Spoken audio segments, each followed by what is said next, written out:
2024 লোকসভা নির্বাচনকে সামনে রেখেই এবার ত্রিপুরাতে সমীক্ষক এবং পর্যবেক্ষকভাবে আলোচনা করা হচ্ছে যে বামেরা এবার 2টি লোকসভা আসনের টার্গেট নিচ্ছে।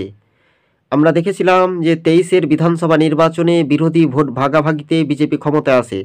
ত্রিপুরা রাজ্য কমিটির সম্পাদক জিতেন্দ্র চৌধুরী সেই রকম পেরে উঠতে পারেননি। তিনি সাব্রুমের বর্তমানে বিধায়ক রয়েছেন। অল্প ভোটের ব্যবধানে তিনি জয়ী হলেও শেষ পর্যন্ত জনজাতি ভাই ও বোনেদের প্রশংসায় তিনি বলেন যে প্রতিশ্রুতি দিয়ে কথা রাখতে পারেনি। আলাদা রাজ্য ভাগ বা অন্য কিছু করে দেওয়ার একটা বানচালে চেষ্টা করলেও বিজেপিকে আর মানুষ ভোট দেবে না। মানুষ এবার চালাকি বুঝে নিয়েছে জনজাতি ভাই ও বোনেরা। দেখার বিষয় রয়েছে উত্তর পূর্ব রাজ্যে ত্রিপুরায় আমরা দেখেছিলাম যে পাহাড় যাওয়ার ক্ষমতা তার। পাহাড়ের রাজভোগ এবার লোকসভার 2 কেন্দ্র একেবারে পাখির চোখ।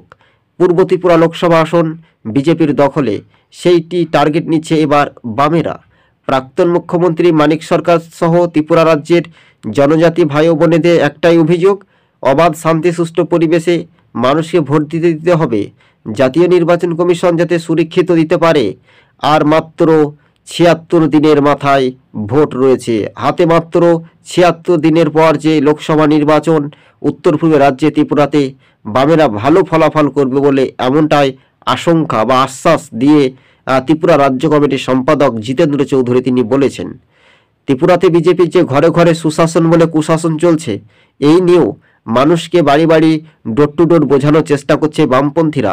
বামেদের স্লোগান সাবরুম থেকে চুড়াই বাড়ি, মা বোনেদের কান্না শুনি, এই বিজেপি আর না বলে কতটা প্রভাব পড়বে বাস্তবে, এটা এখন দেখার বিষয় রয়েছে। লালের ওপর কতটা মানুষ প্রভাব পড়বে তা বুথ ফেরত সমীক্ষার চিত্রটা বদলে যেতে পারে উত্তর পূর্ব রাজ্যে ত্রিপুরার 2টি লোকসভা কেন্দ্রে, এমনটাই মনে করছে সিপিআইএম রাজনীতি।